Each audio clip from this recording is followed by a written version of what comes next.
एक बार माँ शीतला देवी के मन में विचार आया, चलो धरती पर जाकर देखूं कि कौन मुझे सच्चे मन से पूजता है और कौन वास्तव में मुझ पर विश्वास करता है।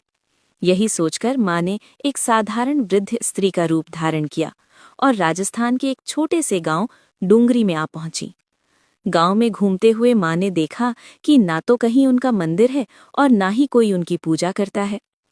माँ गांव की संकरी गलियों से गुजर रही थी कि तभी एक घर की छत से किसी ने उबलते चावल का पानी नीचे फेंक दिया।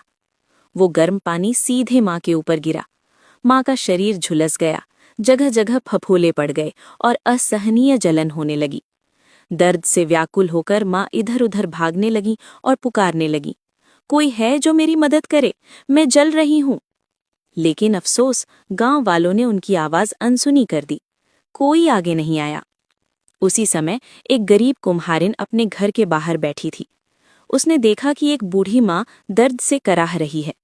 उसका हृदय द्रवित हो उठा। वो बोली, माँ इधर आकर बैठो, मैं तुम्हें ठंडा पानी डालती हूँ।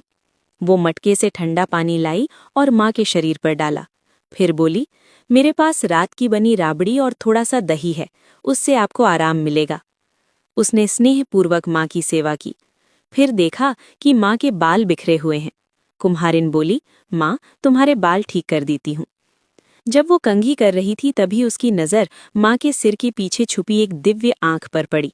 वो घबरा गई और डरकर भागने लगी। तभी माँ ने कहा, डर मत बेटी, मैं कोई भूत प्रेत नहीं हूँ, मैं स्वयं शीतला माता हूँ। इतना कहते ही माँ अपने दिव्य स्वरूप में प्रकट हुई। 4 भुजाएं, देदीप्यमान आभूषण, हीरे जवाहरात और सिर पर स्वर्ण मुकुट। कुम्हारिन हाथ जोड़कर खड़ी रह गई। मन में सोचने लगी, मैं इतनी गरीब हूँ, माँ को कहाँ बिठाऊं। माँ ने उसकी चिंता भांप ली। उन्होंने पास खड़े गधे पर आसन ग्रहण किया। एक हाथ में झाड़ू और दूसरे में डलिया ली और कुम्हारिन के घर की सारी दरिद्रता झाड़कर डलिया में भर दी और बाहर फेंक दी। माँ बोली, बेटी तेरी सच्ची भक्ति से मैं प्रसन्न हूँ, मांग जो चाहती है। कुम्हारिन ने विनम्रता से कहा, माँ आप यहीं डूंगरी में निवास करें। जो भक्त होली के बाद सप्तमी को आपको ठंडा जल, दही और बासी भोजन अर्पित करे, उसकी गरीबी दूर करना, स्त्रियों का सुहाग सुरक्षित रखना और गोद हरी भरी रखना। माँ शीतला देवी ने कहा, तथास्तु, और कुम्हार जाति को अपनी पूजा का विशेष अधिकार प्रदान किया। तभी से यह स्थान शील की डूंगरी कहलाया और आज वहीं माँ शीतला का प्रमुख मंदिर स्थापित है। नमस्ते दोस्तों, कमेंट में जय माँ शीतला देवी जरूर लिखें।